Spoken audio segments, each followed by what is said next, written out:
গুড়ি গুড়ি বৃষ্টি উপেক্ষা করে জামালপুরে এনসিপির পদযাত্রা। এতে দলীয় নেতাকর্মীদের সঙ্গে অংশ নেন বিভিন্ন শ্রেণী পেশার মানুষ। সোমবার দুপুরে শহরের ফৌজদারি মোড়ে পথসভায় এনসিপি আহ্বায়ক নাহিদ ইসলাম বলেন, গণ অভ্যুত্থান না হলে নির্বাচনের স্বপ্ন দেখতে পারত না কেউই।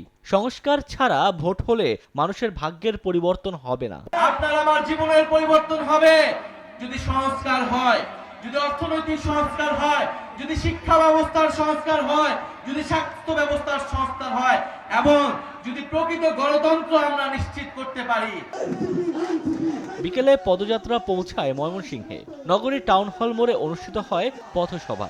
এনসিপি নেতা হাসনাত আব্দুল্লাহ বলেন, চাঁদাবাজদের অভয়ারণ্য হবে না এনসিপি। সংগঠনে শুরু হবে শুদ্ধি অভিযান। প্রাণ সসের মাখামাখি টেস্ট নুডলসকে করে তোলে আরো ইয়ামি আরো জোস। প্রাণ সস, সসের বস।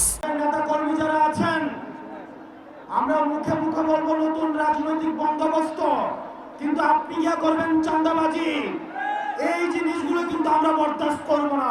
ঐক্যমত্য কমিশনের বৈঠক থেকে ওয়াকআউট করায় বিএনপির সমালোচনা করেন আরেক নেতা নাসিরউদ্দিন পাটোয়ারি।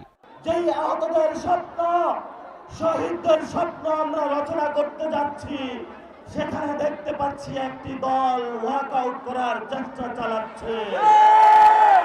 নির্বাচন কমিশন সহ দুদক, পিএসসি, ন্যায়পাল নিয়োগের মতো বিষয়ে সাংবিধানিক কমিটি তৈরি করার দাবি শীর্ষ নেতা নাহিদ ইসলামের।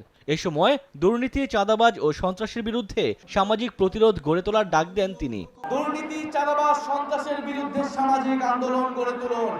যেভাবে গণ অভ্যুত্থানে আপনারা রাজপথে নেমে এসেছিলেন, ঠিক একইভাবে আপনারা সামাজিকভাবে প্রতিরোধ গড়ে তুলুন।